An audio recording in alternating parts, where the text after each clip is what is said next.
రష్యాకు చెందిన ఒక మహిళ తన పిల్లలతో కలిసి కర్ణాటకలోని అడవిలో ఒక గుహలో నివసిస్తుంది. ఫారెస్ట్ డిపార్ట్మెంట్ వాళ్ళు అడవిలో పెట్రోలింగ్ చేస్తూ ఉంటారు. ఇది రెగ్యులర్ గా జరిగే ప్రాసెస్. అయితే ఈ ఆఫీసర్లకు ఒక గుహ దగ్గర బట్టలు కనిపించాయి.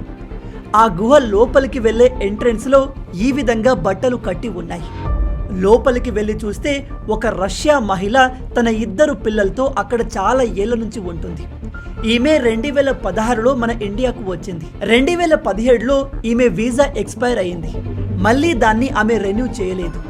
ఈమె ఇలా ఎందుకు చేస్తుంది అంటే హిందూ ధర్మం పట్ల ఈమె బాగా అట్రాక్ట్ అయి స్పిరిచువాలిటీ కోసం ఇండియాకు వచ్చి ఈ విధంగా గుహలో జీవిస్తూ మెడిటేషన్ చేస్తుందట.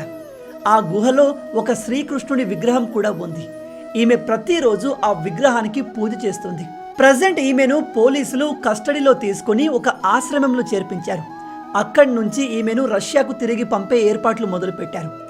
ఈమెను ఇలా ఎందుకు చేస్తున్నామని అడిగితే ఈమె అంటుంది, నేను మెంటల్ పీస్ కోసం ఇండియాకు వచ్చాను, నాకు ఇక్కడే బాగుంది, అయినా నేను ఎవరిని డిస్టర్బ్ చేయట్లేదు కదా, నన్ను వదిలేయండి అని రిక్వెస్ట్ చేస్తుంది. కానీ అలా కుదరదు. ఎందుకంటే ఈమె ఉంటున్న ఆ గుహ ఎప్పుడైనా కూలిపోవచ్చు. అండ్ చుట్టూ విపరీతమైన పాములు ఉండే ప్రాంతం అది. అలాంటి ప్లేస్లో ఈమె గత కొన్ని సంవత్సరాల నుంచి పిల్లలతో ఉంటుంది అంటే నిజంగా ఆశ్చర్యకరం. ఈమె గురించి మీరేమనుకుంటున్నారు? ఈమె ఇలా ఎందుకు చేస్తుంది కావచ్చు? ఎటువంటి ఎలక్ట్రిసిటీ ఫెసిలిటీస్ లేకుండా ఈమె గుహలో ఇన్ని సంవత్సరాలు ఎలా బతికింది కావచ్చు? మీ ఆలోచనల్ని కింద కామెంట్లో చెప్పండి.